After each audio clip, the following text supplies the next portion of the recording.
السلام علیکم ورحمۃ اللہ وبرکاتہ۔ الحمد للہ رب العالمین والصلاة والسلام على رسوله الكريم اما بعد۔ قال اللہ تعالی فی القرآن المجید: اعوذ باللہ من الشیطان الرجیم، بسم اللہ الرحمن الرحیم۔ وَكَذَلِكَ جَعَلْنَاكُمْ أُمَّةً وَسَطًا لِتَكُونُوا شُهَدَاءَ عَلَى النَّاسِ وَيَكُونَ الرَّسُولُ عَلَيْكُمْ شَهِيدًا۔ صدق اللہ العظیم۔ اللہم صل علی سیدنا محمد وعلی آل سیدنا محمد وبارک وسلم۔ محترم دوستوں اور بزرگوں، ابھی آپ کے سامنے سورہ بقرہ کی آیت تلاوت کی گئی، جس میں اللہ رب العزت امت محمدیہ صلی اللہ علیہ وسلم کی ایک خاص صفت بیان کرتے ہوئے ارشاد فرماتے ہیں: وَكَذَلِكَ جَعَلْنَاكُمْ أُمَّةً وَسَطًا، اور مسلمانوں اسی طرح تو ہم نے تم کو ایک معتدل امت بنایا ہے۔ اللہ رب العزت اس آیت کریمہ میں امت محمدیہ صلی اللہ علیہ وسلم کی خصوصیت بیان کرتے ہوئے ایک خاص اصطلاح ذکر فرماتے ہیں کہ ہم نے تمہیں امت وسط بنایا ہے۔ عربی میں وسط درمیانہ پن، اعتدال، میانہ روی اور بیچ کے راستے کو کہتے ہیں۔ اس کی مثال کچھ یوں ہے کہ جو چیز درمیان میں ہوتی ہے وہ زیادہ اچھی لگتی ہے اور زیادہ آویزہ ہوتی ہے، اور اسی طرح کسی مجلس میں اسٹیج جب بنتا ہے تو بالکل بیچ میں بنتا ہے، اور صدر مجلس کی کرسی بالکل اسٹیج کے بیچ میں لگائی جاتی ہے تاکہ یہ معلوم ہو جائے کہ یہ اس مجلس میں سب سے معزز ہے۔ تو اللہ رب العزت فرماتے ہیں کہ تمہاری بھی خصوصیت ایسی ہی ہے کہ تم کمی زیادتی کا شکار نہ ہو، افراط اور تفرید کا شکار نہ ہو، نہ تم حد سے آگے بڑھنے والے ہو اور نہ حد سے گزرنے والے ہو، اس لیے کہ ہم نے تمہیں ایک معتدل اور درمیانی امت بنایا جو اعتدال پر اور انصاف پر قائم رہنے والی ہے، تاکہ روز محشر تم لوگوں پر گواہ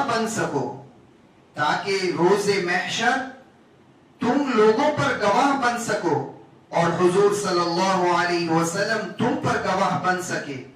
لہذا تمہاری سب سے بڑی خصوصیت یہ ہے کہ تم امت معتدل اور امت وسط ہو اور درمیانہ پن کے ساتھ رہنا جانتے ہو، اور تمہیں اعتدال اور انصاف کرنا آتا ہے۔ پچھلی جتنی امتیں گزری ہیں ان میں یہی خرابی پیدا ہو گئی تھی کہ وہ بات کو بہت زیادہ بڑا چڑھا کر پیش کرتے یا بہت ہی زیادہ معمولی بنا دیتے۔ تو امت محمد صلی اللہ علیہ وسلم کی یہی خصوصیت بتائی کہ یہ باتوں کو، اعتدال کو جانتی ہے اور دین و شریعت کے مزاج کو سمجھ کر اس پر عمل کرنا اس امت کو آتا ہے۔ اسی وجہ سے اس امت کو آخری اور سب سے زیادہ فضیلت والی امت قرار دیا جایا ہے۔ فضیلت و انعام کا یہ سلسلہ اللہ رب العزت نے بنی اسرائیل کو بھی عطا فرمایا، لیکن انہوں نے افراط و تفرید سے کام لیا اور بالآخر بہت سی خرافات میں مبتلا ہو گئے، یہاں تک کہ سیدنا عزیر علیہ السلام کو خدا کا بیٹا قرار دے کر توحید تک کا انکار کر دیا، اور عیسائیوں نے حضرت عیسیٰ علیہ السلام کو نعوذ باللہ اللہ کا بیٹا مان لیا۔ تو ایک طرف یہ غلطی کر رہے ہیں کہ نبیوں کو خدا کا مقام دے رہے ہیں، اور دوسری طرف معجزات کا انکار کر رہے ہیں۔ گویا ان میں درمیانہ پن نہیں رہا کہ ایک طرف تو اتنا اونچا مقام دے رہے ہیں کہ بات کو آسمان تک پہنچاتے ہیں، اور دوسری طرف نبی ان کے سامنے معجزات دکھاتے ہیں تو وہ انکار کر لیتے ہیں. یہی بات اگر صحابہ رضی اللہ عنہم میں دیکھی جائے تو ان کا مزاج اعتدال سے بھرپور نظر آتا ہے کہ آپ صلی اللہ علیہ وسلم کے ایک اشارے پر ہر صحابی رضی اللہ عنہم اپنی جان و مال قربان کرنے کو تیار ہیں، لیکن کبھی یہ نہیں کہتے کہ میں رسول اللہ صلی اللہ علیہ وسلم کو نعوذ باللہ خدا کا درجہ دوں گا، بلکہ تمام صحابہ کہتے ہیں، یہی کہتے ہیں اشہد ان محمدن عبدہ ورسولہ، کہ میں گواہی دیتا ہوں کہ محمد صلی اللہ علیہ وسلم اللہ کے بندے اور اس کے رسول ہیں. حضرت انس رضی اللہ عنہ بیان کرتے ہیں کہ 3 اشخاص نبی صلی اللہ علیہ وسلم کی عبادت کے متعلق پوچھنے کے لیے نبی صلی اللہ علیہ وسلم کی ازواج مطہرات رضی اللہ عنہم کے پاس آئے. جب انہیں عبادت کے متعلق بتایا گیا تو گویا انہوں نے اسے کم محسوس کیا. چنانچہ انہوں نے کہا ہمارے نبی صلی اللہ علیہ وسلم سے کیا نسبت، اللہ نے تو ان کی اگلی پچھلی تمام خطائیں معاف فرما دی ہے.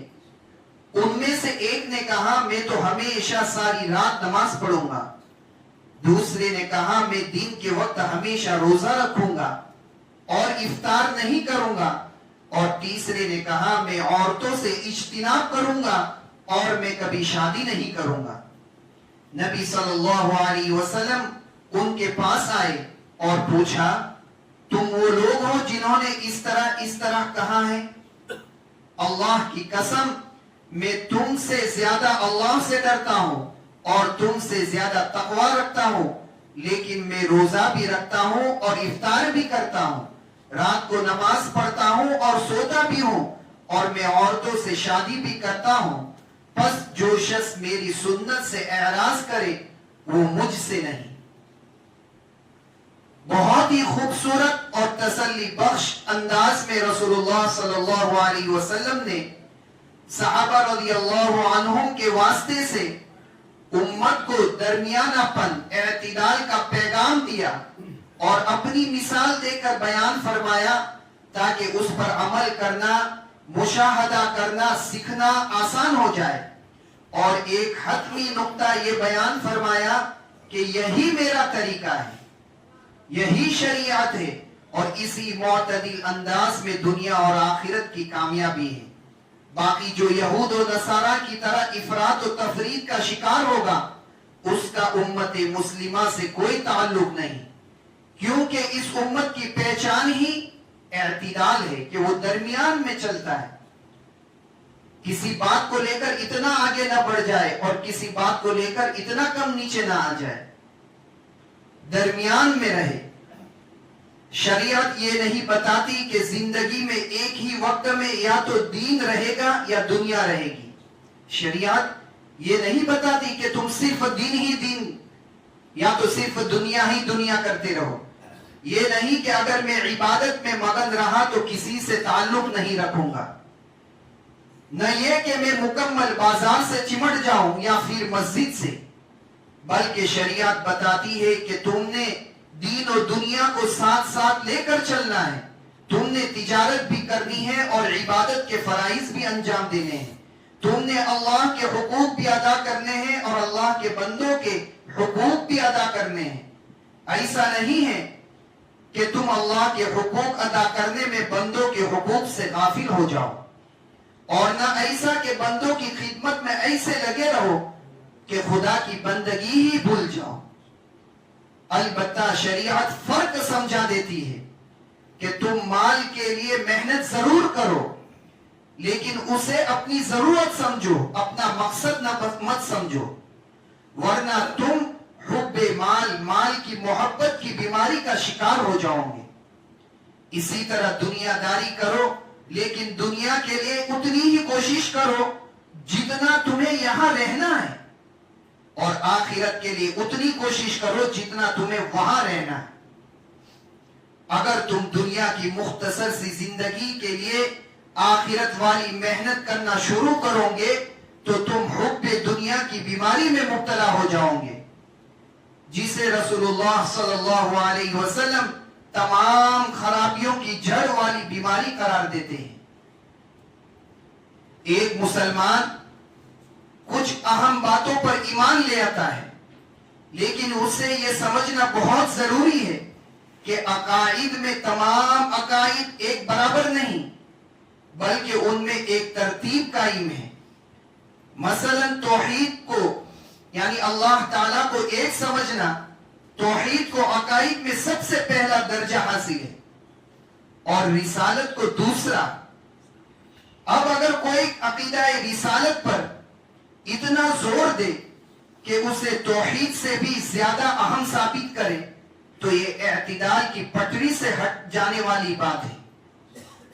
اسی طرح عقائد میں اعتدال نہ ہونے کی ایک بڑی شکل یہ ہے کہ عقیدہ توحید یعنی اللہ کو ایک ماننا، عقیدہ توحید کو اس درجہ شدت سے بیان کیا جائے کہ امت کے ہر دوسرے فرد کو مشرک سمجھنے لگے۔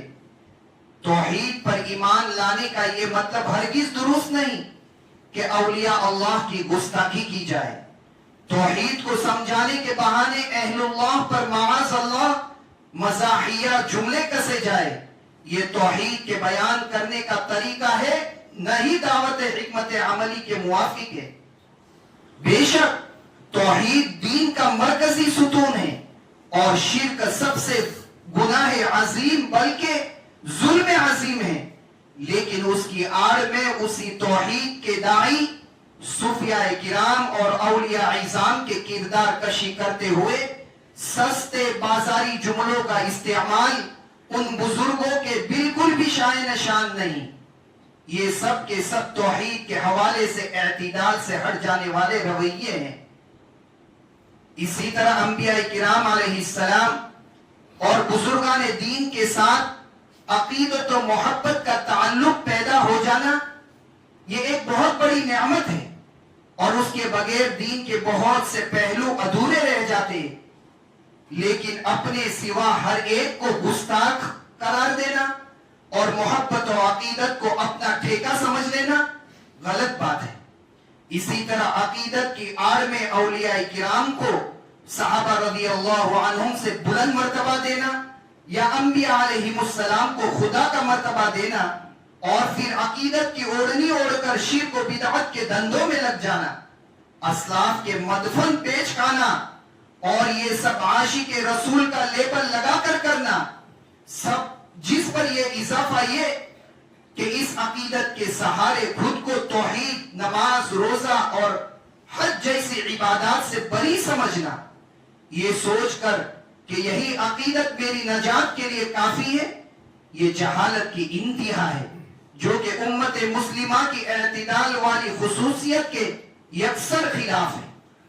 اس میں اعتدال کا طریقہ یہ ہے کہ توحید پر ایمان رکھے، لیکن بزرگان دین کے مقام کو بھی سمجھے، رسالت پر ایمان رکھے، لیکن عقیدت و محبت کا درست استعمال بھی سیکھے۔ حدیث مبارکہ میں ہے کہ حضرت عبداللہ بن عمر رضی اللہ عنہما بیان کرتے ہیں کہ ایک آدمی رسول اللہ صلی اللہ علیہ وسلم کی خدمت میں حاضر ہوا اور اس نے آپ سے جہاد میں شریک ہونے کی اجازت طلب کی، تو آپ صلی اللہ علیہ وسلم نے فرمایا کیا تیرے والدین زندہ ہیں؟ اس شخص نے عرض کیا جی ہاں، صحابی نے عرض کیا جی ہاں۔ آپ صلی اللہ علیہ وسلم نے فرمایا ان دونوں کی خدمت میں مجاہدہ اور انتہائی کوشش کر۔ ایک دوسری روایت میں ہے کہ آپ صلی اللہ علیہ وسلم نے فرمایا اپنے والدین کے پاس چلا جا اور ان سے اچھی طرح سلوک کر۔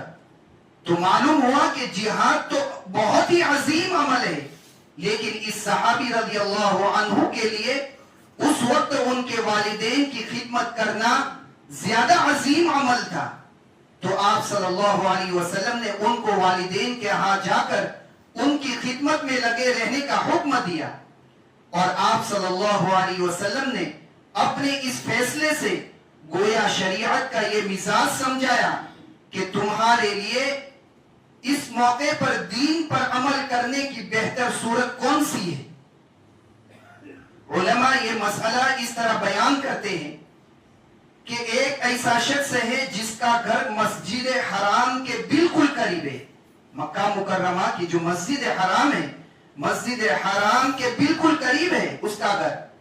اتنا کہ وہ گھر سے نکلے اور مسجد حرام میں پہنچ جائے، لیکن اس کے گھر میں اس کی والدہ بیمار ہے اور انہیں تیمارداری کی ضرورت ہے، اور وہ مریضہ ایسی صورتحال کا شکار ہے کہ اگر کوئی اسے چھوڑ کر چلا جائے تو اس کی حالت مزید بگڑ سکتی ہے.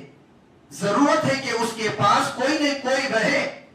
اور جب اسی دوران عشاء کی نماز کا وقت ہوتا ہے تو اس کا اکلوتا بیٹا یہ کہے کہ میں جاؤں اور مسجد حرام میں نماز پڑھوں تاکہ مجھے 1,00,000 نمازیں پڑھنے کا ثواب ملے، تو شریعت اس کے متعلق رہنمائی کرتی ہے کہ تم 1,00,000 نمازیں پڑھنے کا ثواب حاصل مت کرو، بلکہ فی الحال تم گھر میں ہی نماز پڑھو اور اپنی ماں کا خیال رکھو. اس موقع پر تمہارے لیے یہ زیادہ بہتر ہے. شریعت کی تعلیمات ایسی ہیں جو اللہ کے حقوق اور بندوں کے حقوق کے درمیانی راہ دکھلاتی ہے کہ دنیا کے ایسے بھی نہ بنو کہ دین کو بالکل اپنی زندگی سے ہی نکال دو، اور ایسے بھی نہ بنو کہ دنیا ہی کو اپنے دل میں بسا بیٹھو. کیونکہ تمہاری سب سے بڑی خصوصیت یہ ہے کہ تم امت معتدل، امت وسط ہو اور درمیانے پن کے ساتھ رہنا جانتے ہو، اور تمہیں اعتدال اور انصاف کرنا آتا ہے. ایک موقع پر کسی قبیلے سے جنگ کا معاملہ پیش آیا تو آپ صلی اللہ علیہ وسلم نے صحابہ رضی اللہ عنہم کو مخاطب کر کے ارشاد فرمایا کہ اپنے بھائی کی مدد کرو، خواہ وہ ظالم ہو یا مظلوم. صحابہ رضی اللہ عنہم نے کہا کہ اللہ کے رسول، میں نے مظلوم ہونے کی صورت میں تو اس کی مدد کی، لیکن ظالم ہونے کی صورت میں اس کی مدد کیسے کروں؟ آپ نے فرمایا اسے ظلم سے باز رکھو، اس کے لیے تمہاری یہی مدد ہے. اگر کوئی کہے کہ میں کماتا ہی نہیں کیونکہ کمانا دنیا داری ہے اور میں دیندار بننا چاہتا ہوں، فرمایا کہ یہ غلط رویہ ہے، کیونکہ حلال کمائی بھی دینی فرائض میں شامل ہے. کتنی ہی ایسی عبادات ہے جو مال خرچ کر کے ادا کی جاتی ہے، جیسے زکوٰۃ، صدقہ، فطرہ، قربانی، حج، صلہ رحمی وغیرہ. اسی طرح اگر کوئی مال کو ہی اپنی زندگی کا مقصد بنا لے اور اس پر کمانے جمع کرنے کی دھن سوار ہو جائے تو شریعت رہنمائی کرتی ہے کہ یہ بھی غلط طریقہ ہے. نماز کے اوقات ہے اور ہم دکانوں پر ہو تو یہ بھی غلط طریقہ ہے، کیونکہ مال کو اللہ نے انسان کی خدمت اور ضرورت کے لیے پیدا کیا ہے، اپنے آپ کو اس پر کھپانے کے لیے پیدا نہیں کیا. لہذا تم مال کماؤ مگر اپنے مقصد کے لیے نہیں بلکہ اپنی ضرورت پوری کرنے کے لیے. جب تمہاری ضرورت پوری ہو جائے تو تم مزید مال کو اپنا مقصد مت بناؤ. اسی طرح جب مال خرچ کرنے کی باری آتی ہے تو کوئی اپنے مال کو بے تحاشا خرچ کرتا ہے تو شریعت منع کرتی ہے کہ تم فضول خرچی اور اسراف سے بچو، اور اگر کوئی اپنے مال کو خرچ ہی نہیں کرتا تو شریعت یہ کہتی ہے کہ تم کنجوسی سے بھی بچو. جیسے اللہ رب العزت قرآن مجید میں ارشاد فرماتے ہیں والذین اذا انفقوا لم يسرفوا ولم يقتروا وكان بين ذلك قواما. اور جو خرچ کرتے ہیں تو نہ وہ فضول خرچی کرتے ہیں نہ تنگی کرتے ہیں، بلکہ ان کا طریقہ اس افراط و تفریط کے درمیان اعتدال کا طریقہ ہے.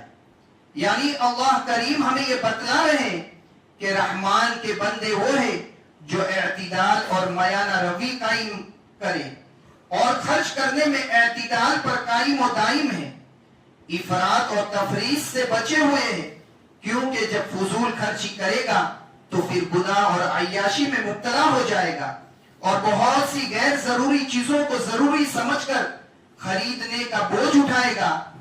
اور اگر کنجوسی کرے گا تو زکات، قربانی، حج، صدقہ، خیرات، صلہ رحمی، اہل و عیال کے حقوق وغیرہ کیسے ادا کرے گا؟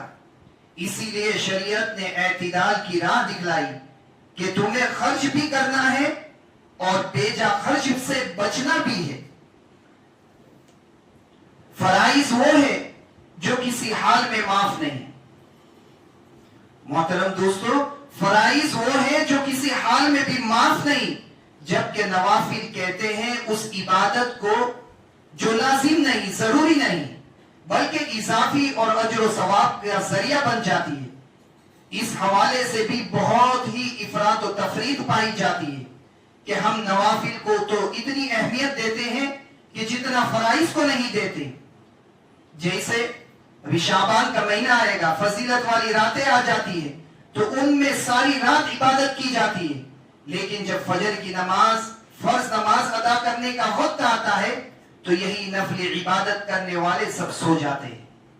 اس صورت میں نفل عبادت کو زیادہ اہمیت دی جاتی ہے۔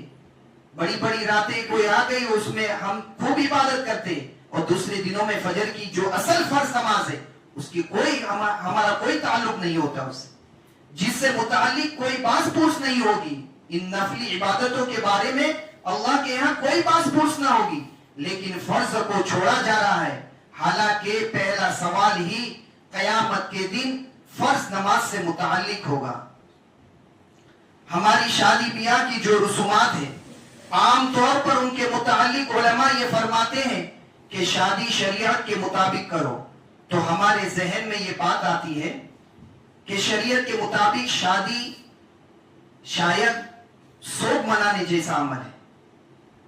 اگر شادی شریعت کے مطابق ہوتی، اگر شادی شریعت کے مطابق ہوگی تو سوگ والا ماحول ہمارے گھر میں ہوگا، تسبیح پڑھنی ہوگی، قرآن خوانی یا آیت کریمہ کا ختم کرنا ہوگا، اور پھر ایسا لگے گا کہ خوشی کا ماحول ہی نہیں، جبکہ ایسا بالکل نہیں۔ شریعت ایسا نہیں بتاتی کہ خوشی کے ماحول میں تم تسبیح لے کے بیٹھ جاؤ۔ شادی ایک خوشی کا موقع ہے اور اسے خوشی ہی منانا چاہیے، اور خوشی منانے کا جو بھی طریقہ اختیار کیا جائے اس سے منع نہیں کیا جا رہا، لیکن چند شرائط بتائی جا رہی ہے جن کا لحاظ ضروری ہے۔ مثلا شادی میں بے پردگی نہ ہو، ڈھول باجے نہ ہو، ہندوانہ رسم و رواج نہ ہو۔ ہلدی وغیرہ کہاں سے آیا ہے یہ سب؟ باقی ان شرائط کے ساتھ جیسے چاہو اپنی خوشی منا لو، یہاں تک کہ آپ علیہ السلام خود اس کی ترغیب دے رہے ہیں کہ نکاح کی تقریب کا، یعنی نکاح کو ایسی جگہ کرے، نکاح کی تقریب کا بڑے مجمع میں اہتمام کرو، مسجد میں نکاح کرو، ولیمہ کر کے سب کو اپنی خوشی میں شریک کرو۔ محترم دوستو، بزرگوں، کوئی اپنے مزاج میں اتنی زیادہ بہادری رکھتا ہے کہ وہ ظالم بن جاتا ہے تو شریعت اس رویے کی برائی کرتی ہے، اور اگر کوئی اپنے مزاج میں اتنا ڈھیلاپن لاتا ہے کہ بالکل بزدل بن جاتا ہے تو شریعت اس بزدلی کی بھی ممانعت کرتی ہے اور تاکید کرتی ہے کہ تم اپنے اندر شجاعت اور بہادری پیدا کرو۔ اگر تم بزدل بنے رہو گے تو اللہ کے راہ میں کیسے قربانیاں دو گے؟ صبر آزما حالات کا مقابلہ کیسے کرو گے؟ اسی طرح اگر کوئی شخص اس قدر احساس کمتری کا شکار ہے کہ وہ ناشکری میں مبتلا ہونے لگتا ہے تو شریعت کہتی ہے کہ یہ ناشکری تمہیں اللہ کی رحمت سے مایوس کر سکتی ہے اور کفر کے کنویں میں ڈھکیل سکتی ہے۔ اور کوئی بہت زیادہ احساس برتری کا شکار ہے، جیسے گھمنڈ اور تکبر میں مبتلا ہو رہا ہے، تو شریعت اس رویے کی بھی روک تھام کرتی ہے کہ تم اپنے اندر تواضع اور عاجزی پیدا کرو، خود کو بہت گھٹیا بھی نہ سمجھو اور خود کو بہت اعلیٰ بھی مت سمجھو، اپنے اندر عاجزی کی روش پیدا کر کے اعتدال پر قائم رہو۔ اللہ رب العزت نے امت محمدیہ صلی اللہ علیہ وسلم کی جو خصوصیت اس آیت میں بیان کی، وَكَذَلِكَ جَعَلْنَاكُمْ أُمَّةً وَسَطًا، اور اسی طریقے سے ایک بہت بڑی نعمت ہم نے تمہیں دی کہ ہم نے تمہیں ایک درمیانی راہ چلنے والی امت بنا دیا، لہٰذا ہمیں اپنے ہر عمل میں اعتدال پیدا کرنے کی ضرورت ہے، عقیدے میں بھی، عبادت میں بھی، حقوق کی ادائیگی میں بھی اور خرچ میں بھی، سیاست میں بھی، نیکیوں میں بھی، آپس کے تعلقات میں بھی، اور ہمارے مزاج اور اہم فیصلوں میں بھی اعتدال ہونا چاہیے تاکہ ہم امت مسلمہ کے تقاضوں کو پورا کرنے میں کامیاب ہو سکے۔ اللہ تعالیٰ سے دعا ہے کہ اللہ تعالیٰ ہم سب کو دین کے مزاج کو سمجھنے اور تمام معاملات میں اعتدال برتنے کی توفیق عطا فرمائے۔ آمین۔ وآخر دعوانا الحمدللہ رب العالمین۔